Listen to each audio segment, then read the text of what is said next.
Fala, nação tricolor, estamos chegando com mais um vídeo do nosso canal, mais um Fusarca Tricolor aqui para vocês. Hoje para falar sobre alguns assuntos que estão tomando conta aí dos noticiários do São Paulo, para dar aquele pitaco, aquela resenha, aquela coisa toda e, claro, a sua participação aqui conosco, tá bom? Então você que está chegando, muito obrigado pela sua audiência, deixe o seu like, se inscreva no nosso canal. Vamos falar hoje sobre essa venda polêmica do Rodrigo Nestor, hein? Ai, meu Deus do céu, roubaram o meu Fusquinha, viu? É só o São Paulo mesmo, mas calma. Vamos falar também sobre a história do São Paulo jogar na Vila Belmiro, essa reta final de campeonato brasileiro. Tem o Oscar, que pensou em se aposentar, cogitou a possibilidade de parar de jogar, pendurar as chuteiras, e também a promessa da diretoria para Hernan Crespo. Vamos falar sobre esses assuntos. Deixe seu like, se inscreva no nosso canal. Bom, vamos começar falando sobre a Vila Belmiro, pode ser? Vamos começar com a Vila, porque o São Paulo resolveu jogar os 4 últimos jogos do Campeonato Brasileiro na Vila Belmiro.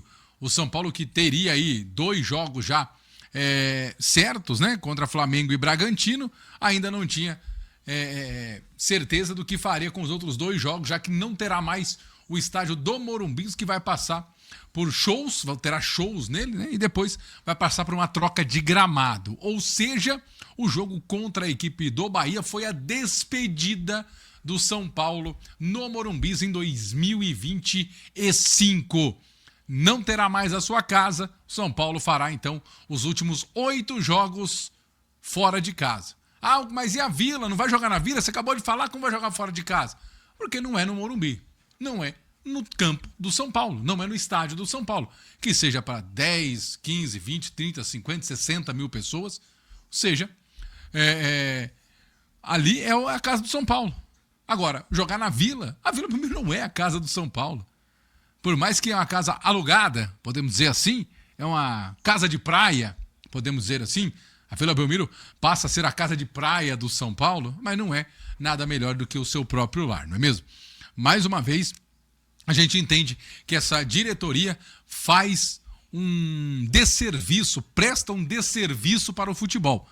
Como é que faz um acordo esdrúxulo desse e coloca o São Paulo para jogar na reta final, precisando de vitórias e pontos para ir à fase de pré-libertadores, por mais que tenha apenas 8% de chance de ir à pré-libertadores, mas é um time que ainda luta por alguma coisa na competição e não vai ter a sua casa. A sua casa está para shows, está cedida para shows, e isso já era sabido. Agora, imaginem se o São Paulo estivesse disputando a reta final de Libertadores, reta final de Campeonato Brasileiro mais para cima, para lutar pelo G4, que seria o esperado, né?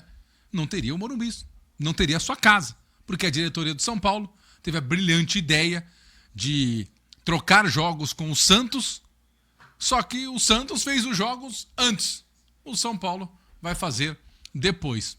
Coisas de Casares e seus tricolor caps. Mas está definido que o São Paulo vai jogar na Vila Belmiro. Vamos falar do assunto Oscar, porque já a gente vai voltar a falar da diretoria do São Paulo. O Oscar entende que a temporada de 2025 talvez tenha sido uma das piores temporadas para ele, principalmente na questão de lesão.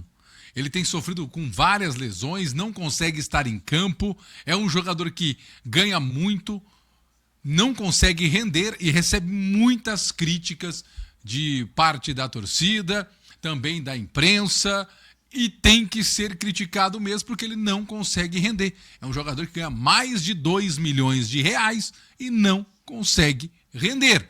Por isso, ele cogitou em pendurar as chuteiras no final da temporada de 2025. Mas pensou bem, conversou com algumas pessoas e decidiu que vai tentar fazer o que ele não fez em 2025, vai tentar em 2026.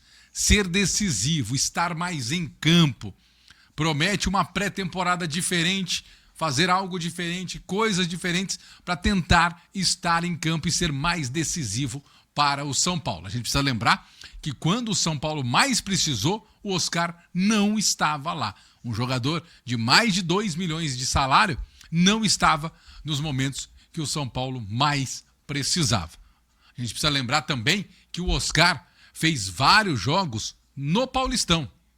Fez os seus gols no Paulistão. Deu a sua assistência no Paulistão. Então, ele não foi uma peça que ajudou, que agregou. Hoje, o custo-benefício do Oscar para o São Paulo é horrível. É algo assim a se lamentar. Se fosse qualquer funcionário de qualquer empresa que tivesse recebido uma oportunidade dessa com alto salário, o Oscar hoje teria sido demitido ou estaria sendo demitido desta empresa. Porém, como é o São Paulo e ele teve lesões, aquela coisa toda que a gente também entende, ele ganha aí uma oportunidade em 2026. E aqui a gente não pode ser hipócrita, não. O torcedor do São Paulo não torce para o Oscar estar mal. O torcedor do São Paulo não torce para o Oscar estar lesionado. O torcedor do São Paulo torce e muito pelo Oscar, porque sabe da qualidade, sabe da capacidade, sabe do empenho do jogador, mas as coisas não acontecem. E as coisas não acontecendo acaba minando e frustrando o próprio jogador. Por isso que a gente fala, tem que cobrar, porque o jogador também precisa entender essa cobrança, principalmente do torcedor, que paga o salário do Oscar, ajuda a pagar o salário do Oscar. O São Paulo, se tem patrocinadores enormes, é porque tem mais de 20 milhões de torcedores, isso precisa deixar muito claro, né? Não é... A Superbet não chegou no São Paulo porque o Casares é bonitinho, porque o jeitinho de falar do Belmonte é cativante, não foi nada disso. Foi porque tem uma capacidade de explorar mais de 20 milhões de torcedores. Por isso que chega essas grandes empresas. E por isso que a cobrança desses mais de 20 milhões de torcedores é para que o Oscar esteja em campo. Porque a torcida, por mais que alguns... o Oscar foi traíra lá naquele episódio contra o Inter. O Oscar foi isso, o Oscar foi aquilo, o Oscar fez isso. Hoje todo mundo torce para ele estar em campo. Poucos torcem, ou quase ninguém torce, para o cara ficar machucado. Isso virou um absurdo. Alguém torcer para o Oscar dar errado só para falar que tem razão. Isso não existe, gente. Pelo amor de Deus. Isso não é torcer para o seu time. Isso é uma insanidade. Então, assim, espero realmente que o Oscar possa, em 2026, fazer mais do que ele fez em 2025. O Oscar tem bola, tem futebol, tem capacidade, tem qualidade para fazer e mostrar muito mais. A gente torce para que ele possa fazer isso. E que bom que ele repensou essa aposentadoria, porque seria muito frustrante para o Oscar parar desse jeito, né? Ou para qualquer jogador é frustrante parar desse jeito. Vamos para os dois principais assuntos do nosso canal, do nosso vídeo de hoje. Nosso canal é bom, né? Do nosso vídeo de hoje. Então você vai deixando seu like, se inscreva no nosso canal. Vamos falar do Rodrigo Nestor? Porque essa venda que o São Paulo está acertando pro Bahia, ó. Mas ninguém faz um negócio como o São Paulo faz, rapaz. É aquilo que a gente... Quem comprou, comprou. Quem comprou, comprou. Agora é outro patamar. Quem comprou barato, comprou. Lembra dessa frase? Pois é, rapaz. Quem comprou barato, comprou. Agora vai comprar mais barato ainda. Ué, por que você está falando isso? O Bahia avançou as negociações e vai pagar 12,5 milhões de reais para ter Oscar no seu plantel. Nestor no seu plantel em forma definitiva. 12,5 milhões de reais, mais o abatimento, o perdão, chame como quiser, da dívida do Ferrarese. Ferrarese pertence ao Grupo City. Veio do Montevideo City Torque, né, o time uruguaio, mas é um jogador do Grupo City. Que como o São Paulo deve para todo mundo, se você puxar certinho aí, você deve ter vendido alguma coisa para o São Paulo e o São Paulo deve dever para você também. né? Pelo menos alguma explicação o São Paulo deve. Mas enfim. E aí o time do Bahia, o Grupo City, falou: que tal a gente fazer esse abatimento aqui, né? Aquela coisa toda e tal. Aí você deve pensar, tá, Hugo, mas parece algo normal, parece algo interessante, algo bom. Porque aí todo mundo sai ganhando. Alguém ali tinha uma dívida, faz aí o abatimento, aquela coisa toda, e definiu, vai-se embora, não é? Se fosse só isso. Lá em janeiro, quando o São Paulo emprestou o Rodrigo Nestor para o Bahia, ficou estipulado que o valor seria de próximo a 40 milhões de reais. 40 milhões de reais, hein? Anota esse valor. 9,4 milhões pelo empréstimo do Rodrigo Nestor, 30,3 milhões caso o Nestor batesse as metas estabelecidas pelo São Paulo. Aí é que tá. O São Paulo, sempre quando vai negociar, vai trazer um jogador, empréstimo com obrigação de compras caso bata a meta, não é isso? Isso. São Paulo, então, coloca o jogador em campo, o jogador joga os jogos estipulados, bate a meta, chega lá na hora de pagar e fala quanto é. O time fala, X. Tá bom, parcela pra mim, vê aí que você faz, que eu vou pagar como eu posso, beleza? Combinado. Mas vai pagar o valor que eu estipulei. Beleza? Beleza. Já na história do Bahia, foi diferente. O valor era quase 40 milhões, não é? Pois bem, São Paulo dando descontinho, né? Faz mais barato? O Bahia perguntou, não faz mais barato o São Paulo? Faz. Faz por 23. O que vocês acham? 23, quase 24? Pode ser? Aí o Bahia falou, pode. A gente abate 11 do Ferrarese e o resto, os 12,5, a gente paga. Pode ser? São Paulo, que negociação da China que eu arrumei. Pode. Aí o Bahia falou, beleza, parcela em 3 vezes pra mim. 3 vezes não, né? Em 3 anos. Eu não sei quanto é que vai ser por ano. São Paulo, tá. Ou seja, um jogador que valia 40 milhões, ou aproximadamente, foi vendido por 23, foi abatido 11 e saiu por 12. O Rodrigo Nestor sai do São Paulo por 12 milhões de reais, aproximadamente 2 milhões e pouquinho de euros. Gente, isso é um absurdo. O São Paulo vende mal, o São Paulo negocia mal, o São Paulo é feito de besta, mas quem comprou, comprou. Essa foi a frase dita lá atrás por alguns da diretoria do São Paulo. A gente sabe muito bem quem é, não é?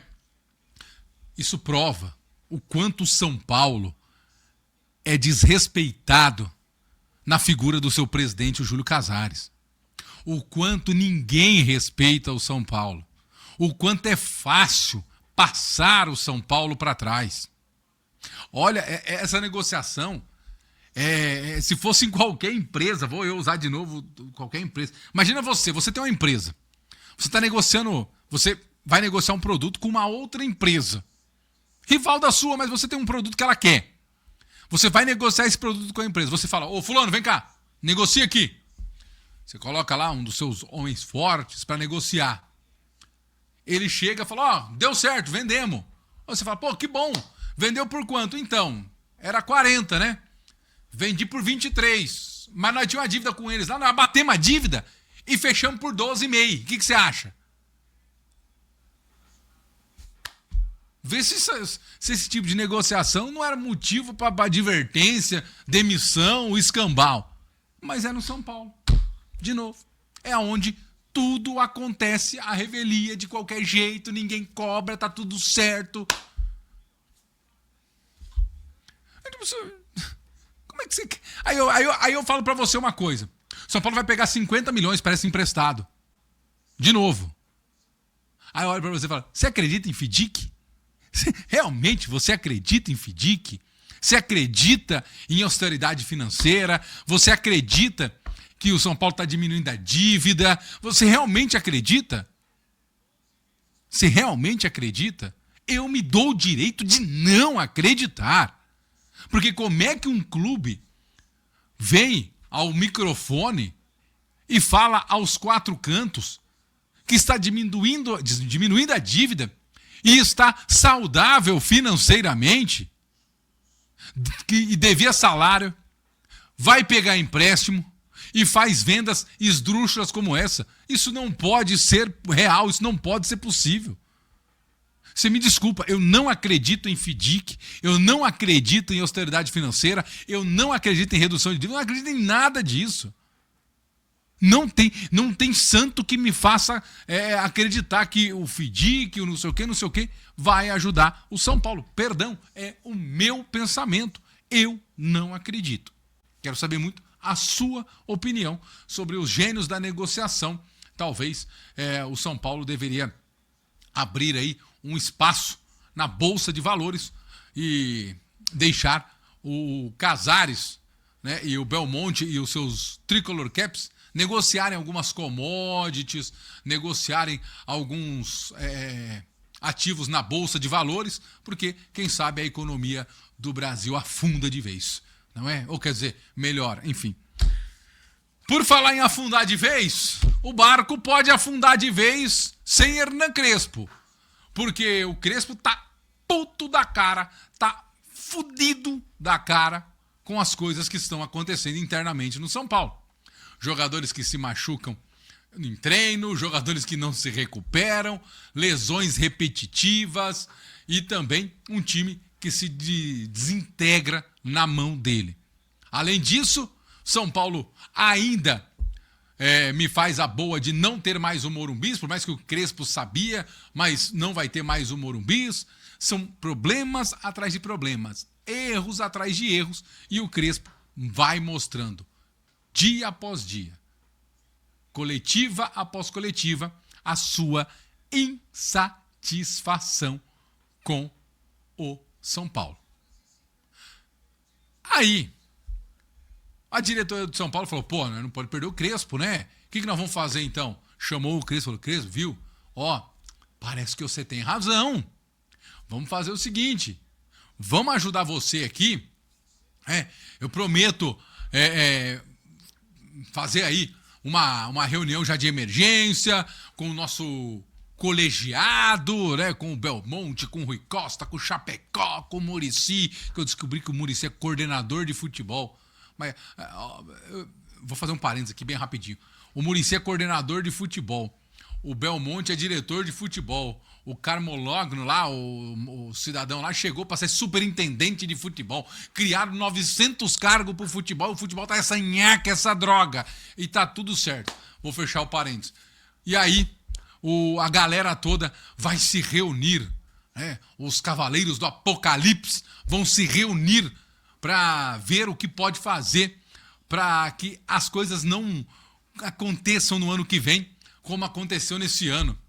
E aí convidaram o Crespo para fazer parte dessas reuniões, né, para ele dar aí a opinião dele, né, que só faltava essa, né, você fazer uma reunião sobre o time de futebol para sanar problemas que está tendo o treinador e não chamar o treinador para participar dessa reunião, né? Enfim. E aí o Crespo, então, tem aí essa promessa da diretoria. Vamos conversar, vamos analisar, vamos melhorar, porque vai dar certo. Eu vou ser bem sincero, para mim, essas promessas do Casares para o Crespo é a mesma frase que os pais da gente falavam. Na volta a gente compra. E nunca chegava essa hora. A gente nunca voltava e nunca comprava.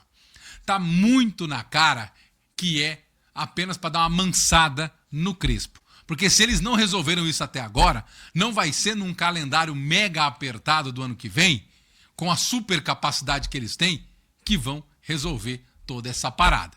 Por isso, mais uma vez, essas promessas da diretoria para o Crespo é o famoso na volta a gente compra. Beleza, Crespo? Na volta a gente compra, fica tranquilo, não precisa ficar bravo, não precisa ficar bicudo. Na volta a gente vai passar e vai comprar. Calma! E nada vai acontecer. Ou você acredita que os cavaleiros do Apocalipse, ou melhor, o colegiado que cuida de todo o futebol do São Paulo, vai fazer algo diferente do que já tem feito? Deixo aí a dúvida e o questionamento para você. Esse foi o nosso vídeo de hoje. Espero que vocês tenham gostado. Deixe o seu like, se inscreva no nosso canal. Forte abraço. Valeu demais. Tchau. Na volta a gente compra, hein? Não esquece.